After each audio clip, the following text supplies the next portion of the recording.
SAP propose en standard de nombreux rapports qui vont vous permettre de visualiser des données importantes. Cependant, il est possible que vous ayez des besoins quelque peu différents que les rapports proposés en standard. À ce moment-là, vous allez faire appel à des outils comme des rapports ABAP ou encore à la fonctionnalité SQVI que nous détaillerons ici afin de construire vos propres rapports. Chaque consultant, qu'il soit technique, fonctionnel ou bien les deux, se doit de savoir construire les rapports spécifiques qui lui sont demandés par son client. Construire vos propres rapports va vous demander d'avoir de solides notions du langage SQL, Structured Query Language. Il s'agit là d'un langage informatique normalisé servant à exploiter des bases de données relationnelles. La partie langage de manipulation des données de SQL permet de rechercher, ajouter, modifier ou encore supprimer des données dans la base de données. SQL est un langage très courant et très utilisé dans le monde du développement et notamment par les développeurs web. Voyons un peu plus en détail les fonctions les plus importantes qui nous seront utiles à travers ce module. On parle alors du concept CRUD. CRUD pour Create, Read, Update et Delete. La première fonction, Create ou encore Insert, permet d'insérer des données dans une table à l'aide de la commande Insert Into. Cette dernière permet au choix d'inclure une seule ligne à la base existante ou plusieurs lignes d'un coup. Ensuite, on retrouve la seconde fonction Read ou encore Select. Il s'agit là de l'utilisation la plus courante dans SQL, qui consiste à lire des données issues de la base de données. Puis la fonction Update. Cette dernière permet d'effectuer des modifications sur des lignes existantes. Elle est très souvent utilisée avec la condition Where, afin de spécifier sur quelle ligne doit porter la ou les modifications. Enfin, la fonction Delete, comme son nom l'indique, permet de supprimer des lignes dans une table. Continuons avec une des notions les plus importantes du langage SQL, les jointures. Les jointures permettent d'associer plusieurs tables dans une même requête. Cela permet d'exploiter la puissance des bases de données relationnelles, afin d'obtenir des résultats qui combinent des données de plusieurs tables de manière efficace. Imaginons deux tables SAP différentes, une table A et une table B. On distingue alors deux grands types de jointures, les inner join et les outer join. Les inner join ont une jointure qui permet de ne conserver que les enregistrements présents dans les deux tables. Les outer join sont quant à elles divisées en plusieurs variantes.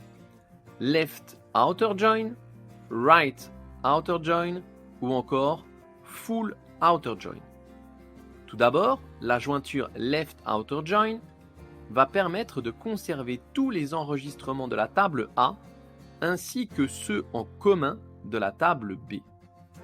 Inversement, pour la jointure right outer join.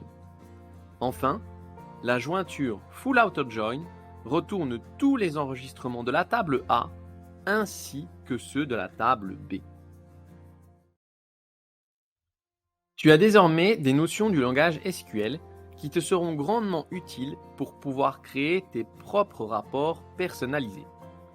En parlant de cela, voyons ce qu'est la transaction SQVI et ce qu'elle a à nous offrir.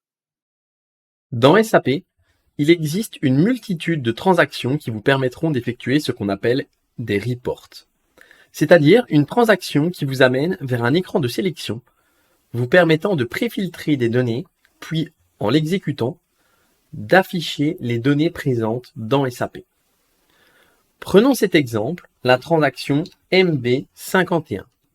J'appuie sur Enter et à l'aide des différents input fields que vous voyez ici, vous allez afficher les entrées et sorties qui concernent des matériaux. En fait, nous allons retrouver tout ce qui est Material Document List. Je sélectionne ce matériel par exemple, j'exécute, hop, et voilà, nous avons la liste des entrées sorties et donc des matériels documents ici que vous retrouvez là, qui concerne ce matériel en particulier. Il existe donc énormément de reports dans SAP, mais malgré tout, parfois, vous aurez besoin de plus. Il sera alors nécessaire de croiser plusieurs données ensemble dans votre daily business et SAP n'a pas forcément anticipé votre besoin. Maintenant que nous avons vu ensemble les notions de base de données, de table, etc., nous allons passer à la transaction SQVI. Alors, SQVI, j'appuie sur Enter. Et cette transaction vous permettra de créer et configurer vos propres reports.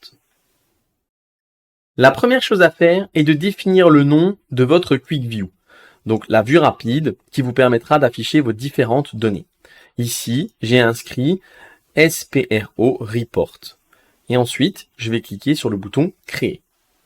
Là, SAP me demande de remplir les informations dans cette pop-up. La première chose, de définir un title. Donc moi ici, je vais simplement mettre la même chose. On pourrait éventuellement mettre des commentaires particuliers. Et ensuite ici, nous allons sélectionner la data source.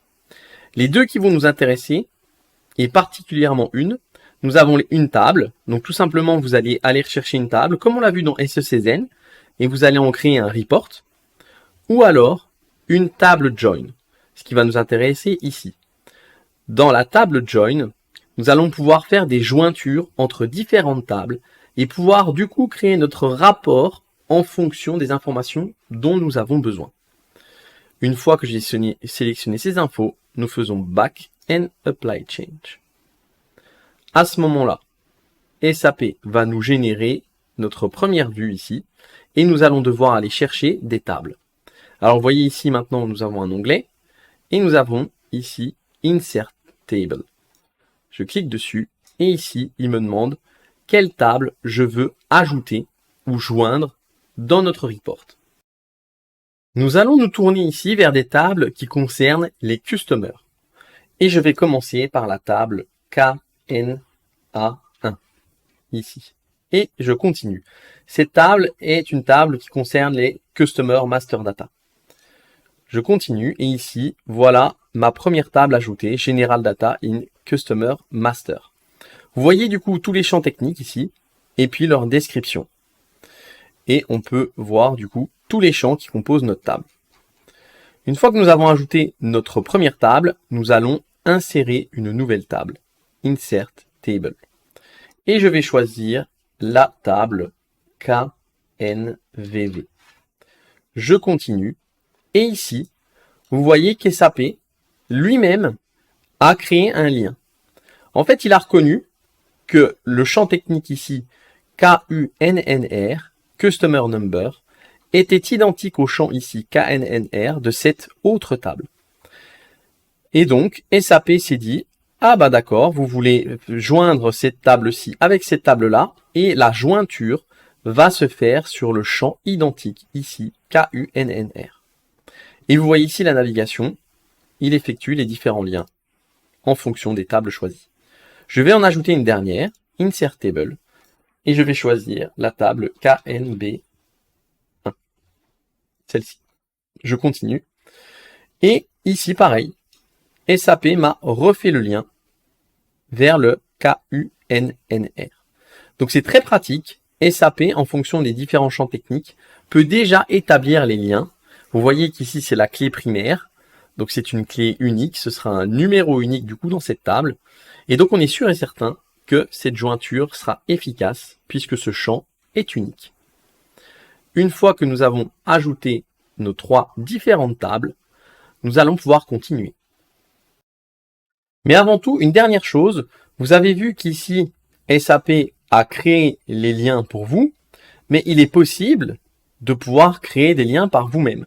Vous pouvez par exemple cliquer sur Join Condition, et ici vous pouvez établir des jointures entre différentes tables. Vous pouvez également ici spécifier quel type de jointure vous voulez. Ici, en cliquant droit, vous pouvez effectivement effectuer un Left Outer Join. De base, nous sommes sur un Inner Join. Comme vous avez pu le voir précédemment dans nos vidéos, en fonction des différents types de joints, de base, SAP fait un Inner Join et vous pouvez soit delete le lien, tout simplement, ou changer le type de lien. Voilà, une fois que nous avons fini, nous pouvons revenir en arrière. Et SAP va générer les tables que vous avez inscrites. Vous voyez du coup que notre report est en train de se créer petit à petit. Vous avez votre Quick View ici, vous avez toujours vos informations, et maintenant nous avons des nouveaux champs qui sont apparus. Nous avons ici le List Field. Tout simplement, tous les champs disponibles, ce sont tous les champs qui concernent toutes les tables que vous avez inscrites. Donc vous voyez qu'il y en a un paquet.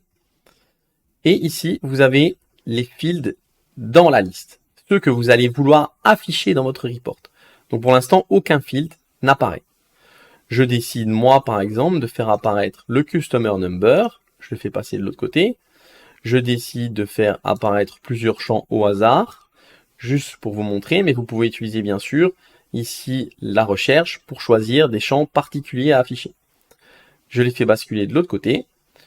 Et ensuite, vous pouvez définir d'autres informations. Le sort data, donc vous pouvez déjà pré-filtrer de base dans votre rapport, donc soit du plus grand au plus petit, du plus petit au plus grand, etc. Vous pouvez également ici définir dans votre selection field ici les informations que vous voulez mettre dans le report au début. Donc si je les fais basculer moi de l'autre côté, voilà, j'ai mis ces différentes informations. Et enfin, le data source ici récupère votre table join et ici, en cliquant sur change join, vous retournez dans votre base avec les différentes tables. Donc, je vais revenir en arrière. Et donc ici, nous avons choisi nos différents champs, que ce soit dans la list field ou dans la selection field. Donc pour rappel, la selection field, c'est l'écran de sélection qui va apparaître, qui va vous permettre de préfiltrer. Et enfin, la list field, c'est les informations qui vont apparaître une fois que le report sera effectué. Une fois que nous avons terminé, nous pouvons sauvegarder ici, tout simplement. Et ici, SAP vient de créer votre rapport. À ce moment-là, une fois qu'il est créé et sauvegardé, vous pouvez simplement l'exécuter ici. Data Selection and Output. Et ici, vous arrivez dans votre champ de sélection que vous avez défini préalablement ici dans le Selection Field. Voilà, vous avez les différentes sélections qui apparaissent. Vous pouvez également définir vous-même vos propres layouts par la suite. Et une fois que vous êtes là, vous pouvez tout simplement exécuter. Vous mettez les 100 premiers. Là, vous pouvez définir en fonction de ce que vous voulez. Et voilà, SAP m'affiche les 100 premiers customers qui correspondent exactement à ma jointure de table et en fonction des sélections que j'ai fait. Bon, bien sûr, je n'ai pas préfiltré ici, mais vous pourriez choisir vos propres filtres et préfiltrer à l'avance. Thank you for watching this video. Feel free to give us a feedback on this series and tell us if you like the concept. See you soon for our next episode.